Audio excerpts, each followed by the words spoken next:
I got my matcha here. Um, as y'all can see, this shit about damn near done though. I got a small cup. Welcome to Deeper Thought Talks, episode 3. Now, my bad for the delay of episode 2. I can't excuse anything, y'all. I just was low key, just been a little bit lazy. I mean, I've been had it recorded, I just never had it edited. But this is Deeper Talks 3, if I'm not mistaken. And we are going to talk about the analysis that I did of Insert 4 of Beyond Good and Evil by Frederick Nietzsche. Now, Insert 4, I know I said Insert 3. Insert 3 had sent me for a doozy, man, and had missed, like, it took me a minute, but literally, all of Insert 4 yesterday, I kid you guys not, I had to, stop reading it for a little bit, eat some food, then start reading it again to analyze it. Because in Insert 4, the best thing I can say without giving away too much before we start this is one, it was mainly his wording and his terminology and like the way how he was kind of using the words like within the context. Um, like for example, he was using like false judgment, and at first I'm thinking, in a literal sense, maybe actual false judgment, like accusations or rumors, right? But I think he meant more so like false judgment in the context he was using. That those two separate words, but like it being together, meant more so delusion. So a false judgment of like reality. But uh, and if y'all see my Instagram, y'all see, or in my TikTok, y'all seen that the philosophy talks video I had uploaded of this, the short form content of it. I literally did have to actually sit on this because I did shoot one short form content video before, and I didn't really like it. I felt like I wasn't really connecting anything. I felt like I was kind of just saying a lot of word vomit and not really, actually thinking about what I was saying. So in these deeper talks, we're going to take them a little bit slower. So they're going to end up probably being like 40, 50 minutes.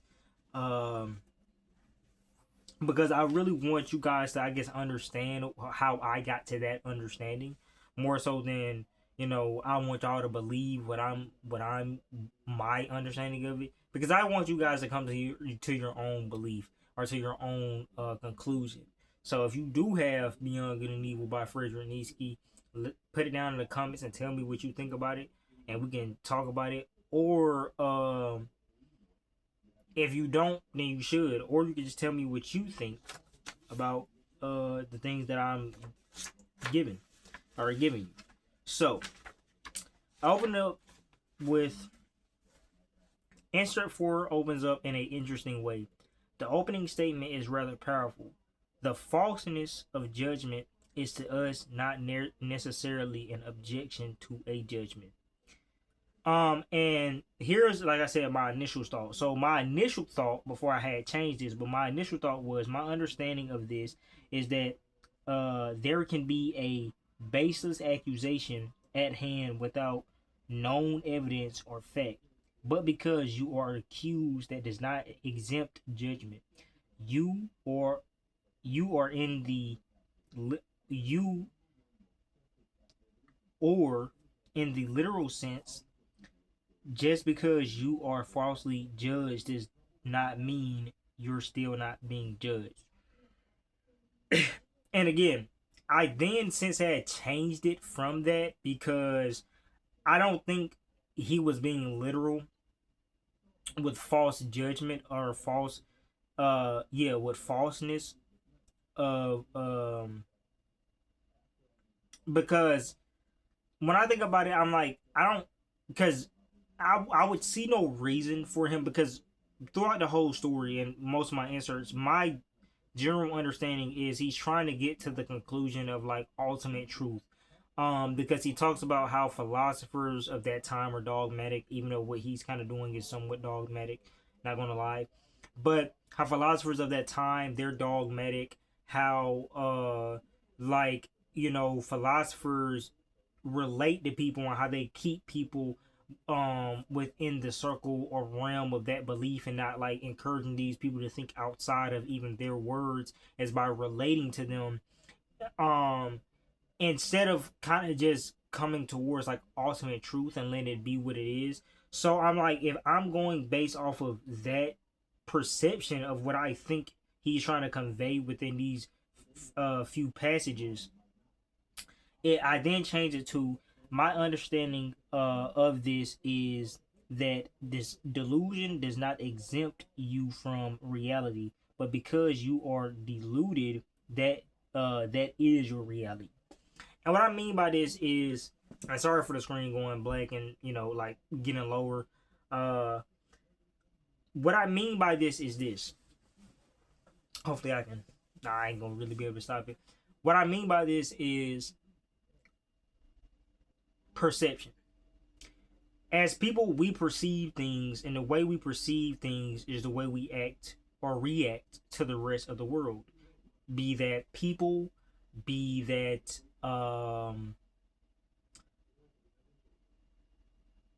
objects, be that anything. The way we react to things is based off perception, based off what we've been through, right? I guess a prime example is manipulation. When someone manipulates you, when you genuinely fall into this manipulation, your perception of this person is now twisted and distorted and diluted.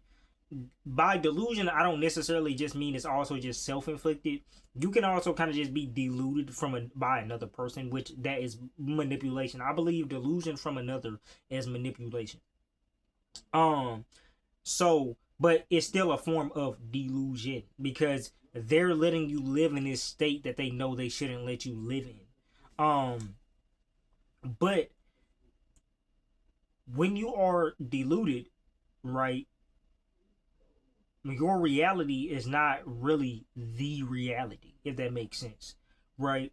You can be in this very toxic, manipulative, abusive relationship, or this very toxic state, or you can even think like the little group of friends you grew up around, right, is all right. A prime example is like in the early 2000s, right, saying the F slur was cool. Everybody was like, oh, F this, F that, F that, oh, you F word, you F word. And, you know, in the games, people would rage. And nowadays, it's like people are having such an uproar because they're like, oh, why can't I say that word now? Why can't I say that word now? You know, you see my skin tone. The argument of why white people shouldn't say the N word and why it's okay for them to say the N word has been a thing since the hard ER got people hit in the face. But it's one of those things where, like, because of people's perception and perspective, for the longest, people didn't think, like, I mean, I wasn't using it around, you know, you wasn't using it around, or I wasn't, or who, you know, whoever person wasn't using it around gay people. So they never really knew if it affected them or not. And then when gay people started coming out and telling them, like, hey, like, we not really cool with y'all using this, it's like their perception, their delusion got shattered. Because in reality, no slur is okay to say. You know? Regardless of if it seemed cool back then or not, no slur is okay to say. And if you want to be even more literal, that was a lot of people say that was the times, but we don't use that with anything. We don't forgive slave masters because we say, oh, well, that was the times back then. You know, we don't forgive people that, you know, we don't forgive Hitler for killing all the Jews because, like, well, that was the times, like, war, and people want to take over and conquer. We don't forgive, a lot of people don't probably even know about Genghis Khan and what he's done, but we don't forgive Genghis Khan. Like, you know, to say things like this, to throw these little, like, salt in the wounds to make it seem like, oh, it's not as bad as it is, like, whatever, does not exempt you from delusion. You're still deluded, right? Like, and a lot of people may say, like, well, that's not delusion, because, like, and it's like, no, it is delusion, because in reality, saying anything that was harmful, and if you're using anything in a harmful manner, was never okay in the first place. Now, obviously, I'm not saying go through an existential crisis and be in your head and be like, oh my gosh, I said it when I was 12 on the Xbox 360 back in the COD days. Oh my gosh. I'm not saying that. The people that should be more ashamed is like the 20-year-olds of that time who are now like 30, or like the 30-year-olds of that time who are like damn near probably pushing 50 or some bullshit like that. Like, those people should probably be the ones that's more ashamed that they said those things. But I don't, if you were a child, even a teenager to some degree, I don't think you should be really upset and like going through this existential crisis. And even then, I don't think the grown folks should either. But I'm just saying that the reality of it is, you're using any term in a derogatory way was bad regardless, okay? Especially if you know better. Now, let's get into more of this.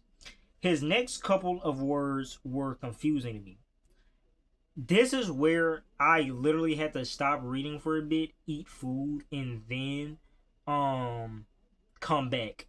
And then come back and finish writing, because I genuinely was not understanding this. And even now, I'm not going to say I don't fully understand it. I think maybe this is the best way that I can understand it, and I don't think I'm too far off from maybe the initial understanding or what Fredericks was trying to probably convey. But to sum it up the best I can, I believe he is saying that some sense of falseness in this context, maybe delusion, is what keeps us as people sane. That it is absolutely necessary for us as a species to stay connected. To provide some context, he talks about how our fundamental tendencies is to assert the falsest judgments. So,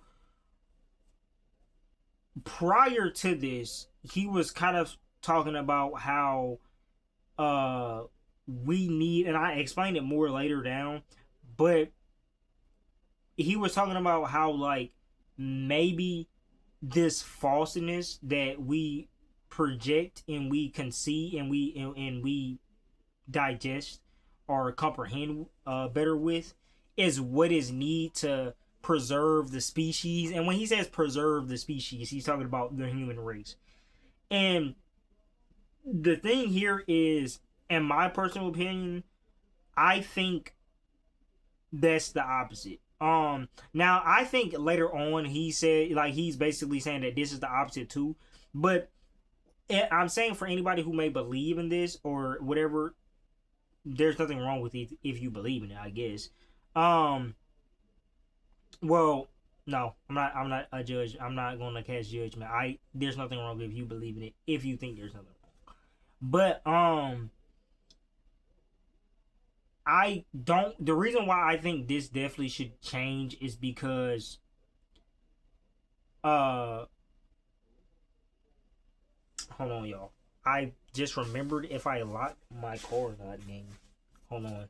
This is definitely gonna be. Nah, I'm gonna just keep it in. But anyways, back to what I was saying. I don't believe this is a good way to go throughout life, and I do not believe that this is a good way for humanity to evolve. Because if we were to live in a constant state of delusion, everything that we're not only just brought up on, but everything that happens to us as people, we would think that there is no bad, right? In my opinion, I believe that there are times where there should be shame, right? And there are times and accountability. If we live in a constant state of a delusion, there would be things that, you know, we wouldn't have, like accountability, like shame, like redemption, remorse, despair. We wouldn't have these things that kind of, if a person does wrong, they can become better. Because when you're in delusion, or when you're deluded, you think everything that is happening or that has happened or that you're doing is okay, right? I do definitely believe that we need to more so push the idea of truthfulness, and no matter how bad the truth hurts and no matter how hard the truth is to give, we should push that.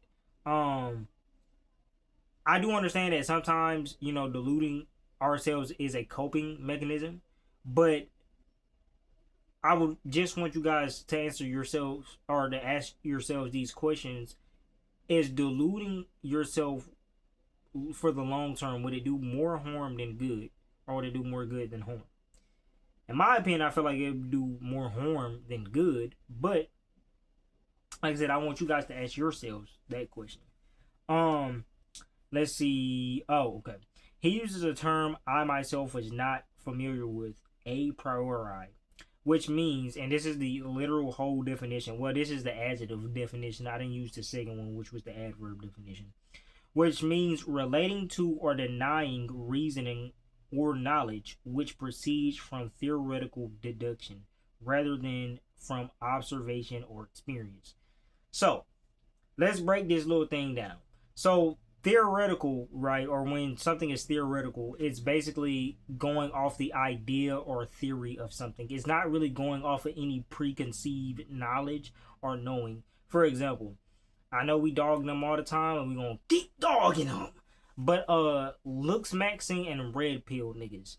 These people swear up and down because of observation and expectation that this is reality, right? And here's where I disagree with that.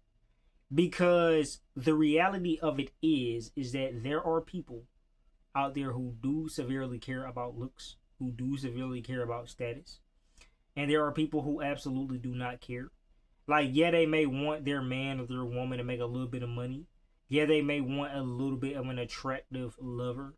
But to push this idea that your looks are the most important, or to push this idea that, no woman wants a man who makes 50,000 a year, and no woman wants a man who still doesn't got shit figured out. And like, I feel like one no person wants a person that necessarily doesn't got shit figured out, but there's a difference between having nothing figured out and not doing anything to figure stuff out versus not having stuff figured out and trying to figure shit out. You know what I'm saying? Um, I do definitely think that most people would want someone that, yeah, if you don't got it figured out, at least you're trying to figure it out, right? I to push the belief that if you don't already got it figured out, you're fucked is crazy. Um, but um, the key word is theoretical. He is basically implying that we are more connected by theory and idea rather than truth and logic. Um, I still believe that that is what he was trying to say, is that we are connected by theory and idea or delusion, because I'm not going to say delusion is necessarily a theoretical thing, but in a way it kind of is. Because if you start talking about it, it becomes, I believe delusion becomes theoretical when you start talking about delusion with another deluded person. But I think if you talk about delusion with a person that is not as deluded or just not deluded in general, then it's more about truth. Um, and majority of the time, like, a good example is, I know y'all probably have had many times where you've had a homegirl, homie, who's just been with that one partner that you're like, hey, bro, like, this person is not a good partner. They're not a good lover, bro. You should not be with them. And they genuinely aren't believing you. They think like, bro, you're BSing. You can show them all the evidence in the world, and they're like, nah, bro. But it's because they're deluded by love, right? A lot of people say blinded by love, but I say deluded by love. I say deluded because I feel like if you truly love somebody, or if someone truly loves you, even a bad person who loves you can tell that they're doing wrong and will leave if they love you. But deluded by love is simply just like, because you because of this feeling that you have with this person in these certain moments where you can feel certain moments of happiness, and it's like those kind of outweigh the constantly bad or the bad that they're doing. I feel like that's delusion. That's deluded by love. That's not that's not blinded by it. I think blinded by love is when you do things like love at first sight. Now, I'm not saying love at first sight isn't a real thing, because I've definitely experienced it multiple times, in my past before I got with my partner. But uh but love at first sight and like, you know, doing everything you can for a person, that's, I feel like that's blinded by love, because you really have nothing to go off of but the fact of that you want to get this person to yourself, right? But deluded by love, I think, is excusing things that you shouldn't excuse, right? Or even a bad person, or a person who's constantly hurting their partner, constantly doing that knowing that they shouldn't be doing that, right? um that's deluded by love, right? um let's see.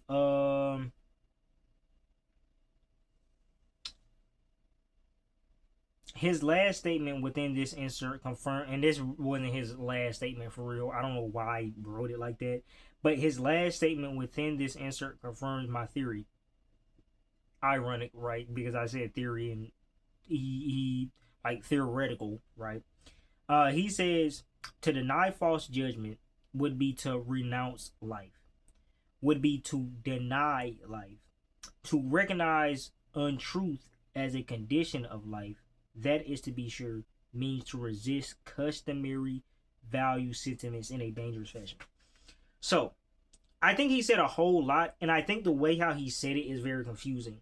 So, when we break this down, I feel like in the first half of this quote, when he says to deny false judgment would be to renounce life, would be to deny life. What I'm thinking he means here is that if people were to try to denounce delusion, or if people were to try to, I guess, deprive themselves of delusion and not fall into delusion, it would almost feel as if you're denying life. You're denying what you perceive life. And I get into this later, but one thing I say is his actual last quote, right? And like I said, I get into it later, but the thing he says, it is very interesting to me, because around when he says his very last quote, it's almost coming off as if he's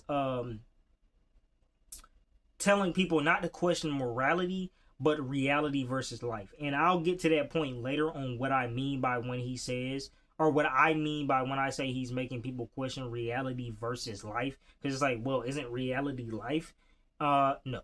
I don't believe reality and life is the same, but I think it's because of contextual reasons and societal reasons why life and reality seem to be different. Because really, reality and life should be the same. But because of society and the way how things have happened, they have been split. But in that first half, I think he's basically saying that if we as people deny delusion, it would feel like it's denying life. It would feel like it's taking away life, right? To recognize untruth as a condition of life, that, to be sure, means to resist customary value sentiments in a dangerous fashion. So what I think he means here, because when I first was making this short form content and was thinking about how I can make the deeper talk segment of it, I was like, how can I address that part? Because I didn't know how to.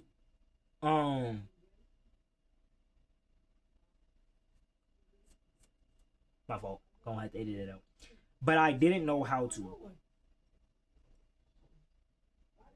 That, to be sure, means to resist customary value statements, right? What I think he's saying, and in a dangerous fashion, what I think he's saying here is, if we recognize untruth as a condition of life, so if we recognize delusion, lying to ourselves, lying to others, as a condition of life, that, to be sure, means to resist customary value sentiments, which means here is where it gets a little confusing, because throughout this, so far to where we got up to this point, throughout this, he was talking about how philosophers, again, are dogmatic. They think that they preach as if they are, what they're saying is absolute truth. But in his belief, absolute truth is not a feelings thing, right? It's kind of like, it's like facts don't care about your feelings. But in this case, it's not about facts in terms of numerical or statistical or analytical facts, but more so the actual truth, the face value of the truth. If in getting the truth just by getting the truth, not getting the truth out of a wrongdoing, right? Because again, a lot of times the opening thing I said in the first one is that it seems as if the truth is given or said when something wrongful or wrongfully has happened. Um, Instead of the truth just being the truth. I use one example. I think in the first video I think I said something like, when a partner is tired of you, right? A lot of people, some people have a hard time of telling their partner like, "Hey, I fell out of love." Some people cheat because of this reason.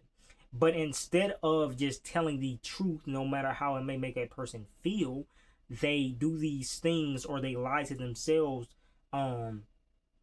that which in turn makes them do these things because they're deluding themselves, right? Um, and and my fault, I'm scratching a lot, y'all. The ingrown hairs, but they boy, they eating. Um, but he's basically just saying that if you recognize delusion and lying as the truth, it can hurt the world, the us as a whole, right? People, the human race as a whole, if we start letting delusion and lying. And I think this is, I don't know a example of current times that I can use now for this, but I think the best way I can make, or the best example I can give is, um the videos that, it's 20-year-olds already getting their first apartment, it's 20-year-olds already getting their first mansion, and you know they will sit here and they will tell you, if you just work, you just go crazy on working and make time for certain things, you will get what you want. While that is the truth, I do believe that is a form of the truth. I think they're also not taking into account that the reality of it is that doesn't work for everybody, right? Constantly working 24/7, constantly driving yourself to the brink of exhaustion, mental and physical exhaustion, for that dollar bill is not customary, and quite frankly is not what everybody wants to do. So to tell everybody to be a way that they maybe don't want to be, or they're dreading to be, or they have been trying so hard to not be, is in itself not reality, right? I feel like a lot of times that is life for a person. And like I said, later on I'm going to get into why I'm separating life and reality. You're telling people how to live a lifestyle, but you're not telling people reality, because the reality of it is if you do work these crazy grueling hours, if you do sacrifice a lot, the things that you will be sacrificing and that may be hard, and if they're hard for you to sacrifice, then do not do it by any means. Try to find anything that works for you, but the things that you sacrifice will be a love life, will be connection, will be spending time with your family, will be hanging out with your friends. The things that you will sacrifice, and like, yeah, a lot of these people, they will try to sit here and they'll tell you, but it's all worth it in the end. It's all worth it in the end. And it's like, is it really worth it in the end? Or was it just worth it for you?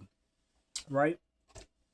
I think here what he is saying is, for us, is it is almost impossible for us to deny delusion.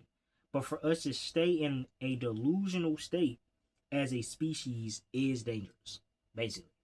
The more simplified way. His last sentence was, now this was his actual last statement, and this is where it was very interesting. His last sentence was interesting to me. He states that a philosophy which ventures to do so places itself by that act alone beyond good and evil. This is interesting to me because this is no longer a morality conversation, but one of reality and belief, or reality versus life. And to elaborate more on morality, I don't just mean life and death, right and wrong. I also mean religion, emotion, and ironically enough, delusion. Now, here's the interesting thing about this before I go deeper into what I mean by reality versus life. The interesting thing about this is I do think this is the first time I ran into somewhat of a contradiction of Friedrich. And the reason I say this is because the way how he words things in this fourth insert, and the things that he says and the way how he says them. So really, like I said, the way how he words things, it's almost as if he's telling people to deprive themselves of these things that almost makes us human. Now, here's what I say. A form of delusion and being delusional is what makes us as people human. I'm not saying that you can't be completely delusional, but delusional in certain instances doesn't always have to be negative. You feel me? If you're a delusional person, like for example, if you believe that no matter what you're gonna get it, because that is, a lot of people say that's ambition, and it is ambition. It's ambitious, but ambition is just positive delusion. So when you think of delusion in itself, obviously in this sense he's talking about negative delusion, but all forms of delusion is a very human thing. So I feel like I'm not gonna say if you take away delusion, you necessarily take away ambition, but to some degree you do. And I'm not saying that I don't like, obviously I don't think he was taking that into account, but I also obviously know he's not looking at delusion in that sense. He's looking at it as the way of, lying to yourself, lying to others, feeding into a false narrative. But delusion in itself is very human. And to tell someone to deprive themselves of that, I believe, is almost impossible, I guess. And I'm not, and don't, and before y'all be like, man, you're just trying to be different, bro. You're just trying to be different, gang. No, I genuinely believe that this is where one of the first contradictions come in, because he, again, in as a person being delusional, we need a sense of delusion. Not need, but there is going to be a sense of delusion at some point in form in anybody's life. I'm not saying that the world or life will be hard to go through if we don't have a bit of delusion. I think to some degree, maybe going through the world may be a little bit easier. But I think it will look a lot more sad, if that makes sense. Now, on to my reality versus life. So I know people probably have been wondering, especially since I've been explaining earlier, what do you mean by reality versus life? Or reality versus belief, but really reality versus life when I think about it. Is what I feel like he more so was trying to say. Reality and life are supposed to be the same, right? But throughout time, there has been a wedge, right? There's been a wedge. I'm giving y'all the visual representation. There's been a wedge, and it's been separating it. The wedge has just been getting bigger and bigger and bigger, and then it's been separating, right? It's been separating. Okay, the wedge has just been getting bigger and bigger. Reality is the truth of the matter, right? Versus life. Again, personally, I guess the best way to exemplify this is lifestyle. When you think of life, right? Because life usually has a more positive connotation. When you hear the word reality, right, it's more of a daunting, more haunting thing than life. When you hear life, it's like, oh my gosh, nature, trees, greenery, scenery. But when you hear reality, you think of, I don't want to say despair because I feel like that's such a harsh term to use for that, but in a sense, like, yeah, despair, sadness, anger, and things of that nature. So, and a prime example, I use this in my short form content, and I think I did a better example in that one. So I'm going to use it here. A lot of people tell you that life is amazing in your 20s. Your 20s is the best. And the reality of that is any age can be the best point in your life, right?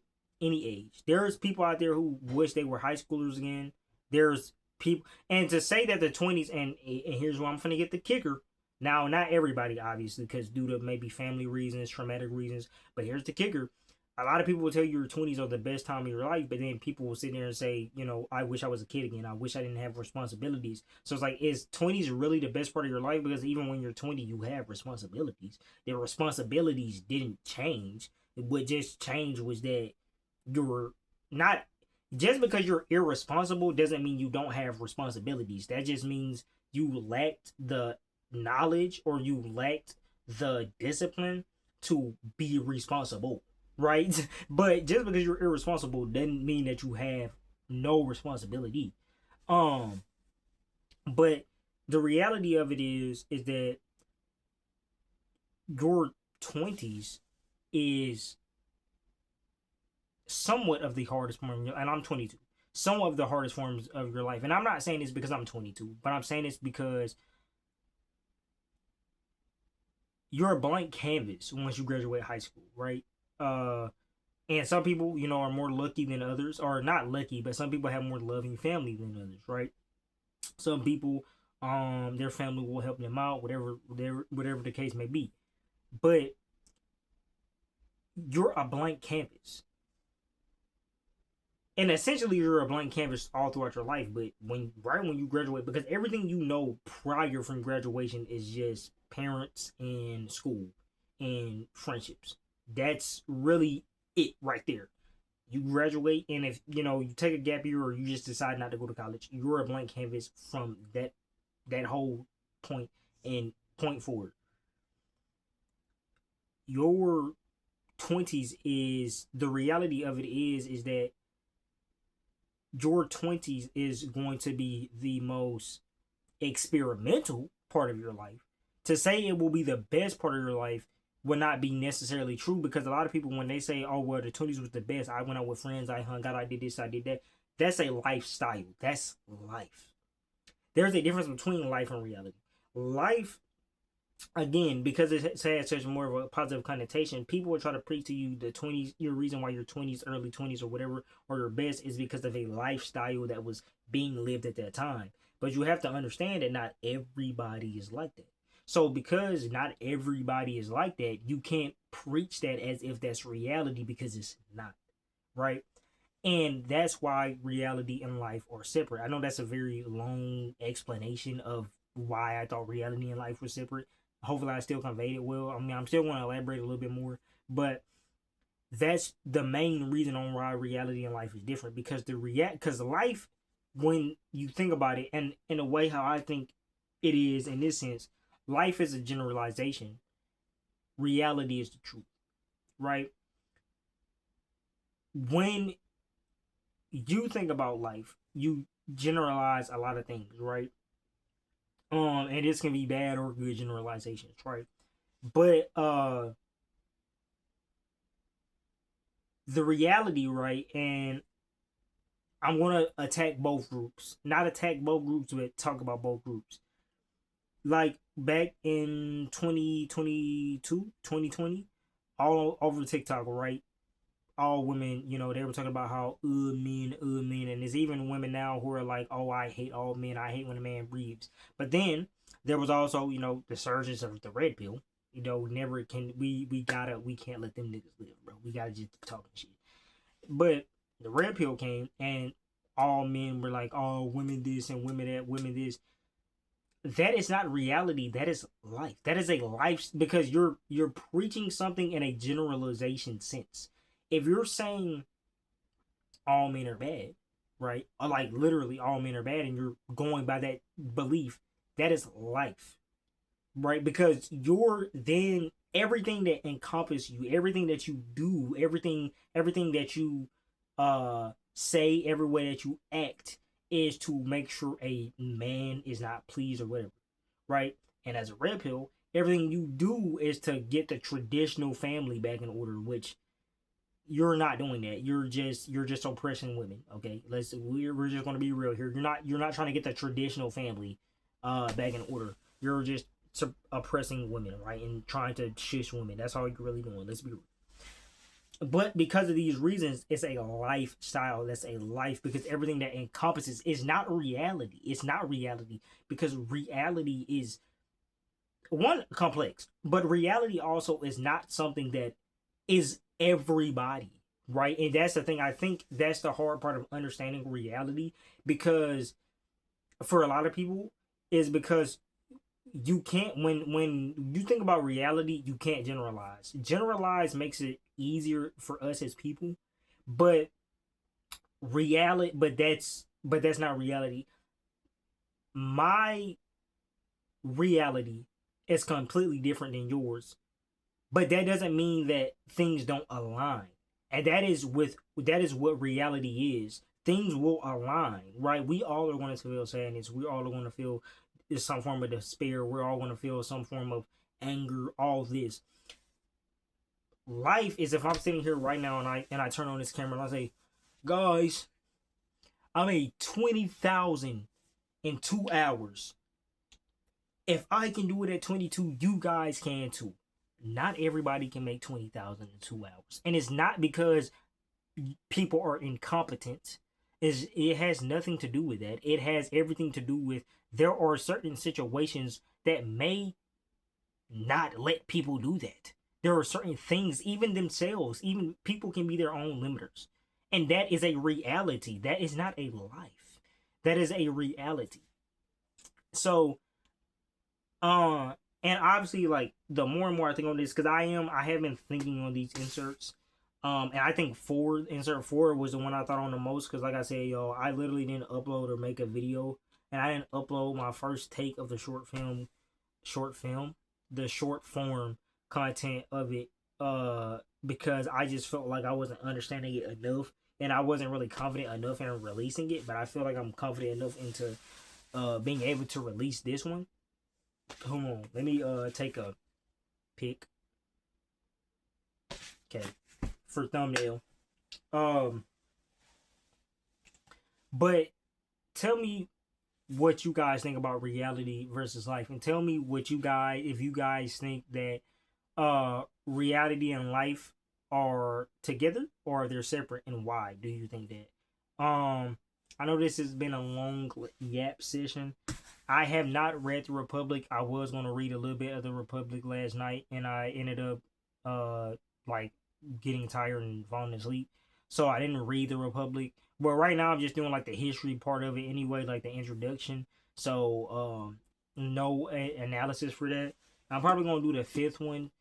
Y'all may low key, y'all not gonna get 3 videos in one day, but y'all may low key get 2 videos in one day, because y'all gonna get Deeper Talks 2 and uh in this one today. So yeah, tell me what you guys think. See y'all.